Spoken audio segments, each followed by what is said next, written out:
Hi, I'm Katie Couric, and welcome to Eye to Eye. Paul McCartney's estranged wife, Heather Mills McCartney, is trying to salvage her image after a public and very bitter divorce. She talked to Elizabeth Palmer about her latest high-profile charity campaigns. Why are the British media so aggressive with you? Because there's a lot of powers behind it creating it, to say that diplomatically. Why though? Because there's a lot of people behind it trying to do it, because I'm controversial, I'm very passionate about my beliefs. And anyone that, is passionate about things that affect big corporations, they want to create negative press so that you're not taken seriously. So you think it has to do with the causes you champion and not with your marriage to Paul? No, I got bad press when I was married to him, all the time. For what reason then? The same as Yoko, the same as Linda, the same as anyone that marries a Beatle. Because? I don't know. Ask them. In just sheer publicity terms, you know better than anybody how the media works.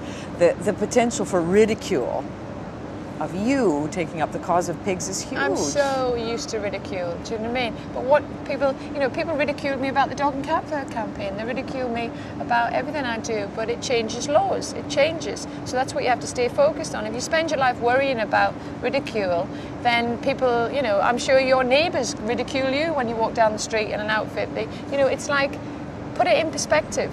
But they mostly ridiculed you, or at least been savage, about your divorce settlement with Paul. Well, there is no settlement, so we'll clear that now, full stop.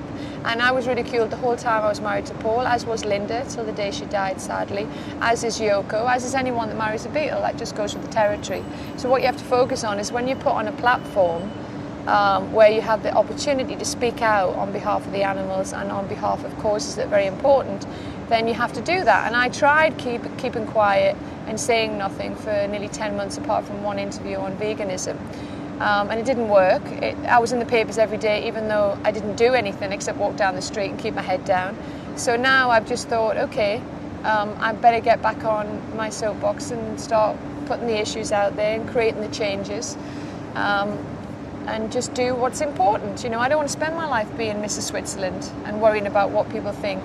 I create extreme opinions in people because I have opinions. Who wants to spend their life having no opinion on something and just being ruled like an army of ants? But do you think there's ever a way you're going to be able to keep attention on the causes you espouse, or are you fated to be the woman who bruised our Paul, the woman who took our Paul's money? It doesn't matter, I didn't take any of his money, so it's just rubbish, They want to make up. I was a very successful $50,000 an hour public speaker before I was with Paul. Let's put things in perspective. It's like me saying to you, if you got divorced, you were nothing without your husband.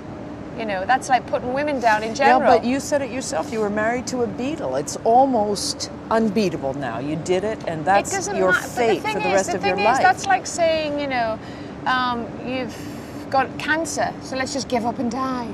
It's just such a pessimistic attitude. You think you can get over it?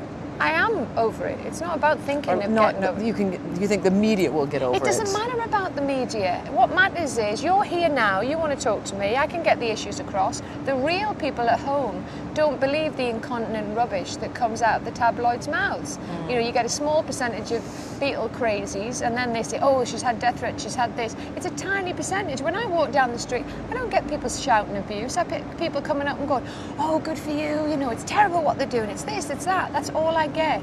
If I went round feeling the hatred that the press are trying to create, then maybe I would be more affected.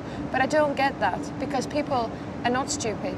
And for the media to talk to them like they are stupid is just, ridiculous, and just makes them not believe them even more. The press write rubbish, I sue them. I win, I get 2 lines of apology.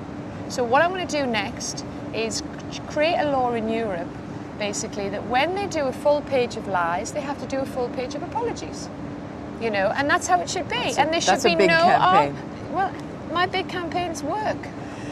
Tell me, I have to ask you for the record, how close are you to being able to announce a settlement with Paul and putting that chapter behind you? Ask Paul. It's down to him. I've got no idea. Could be another year.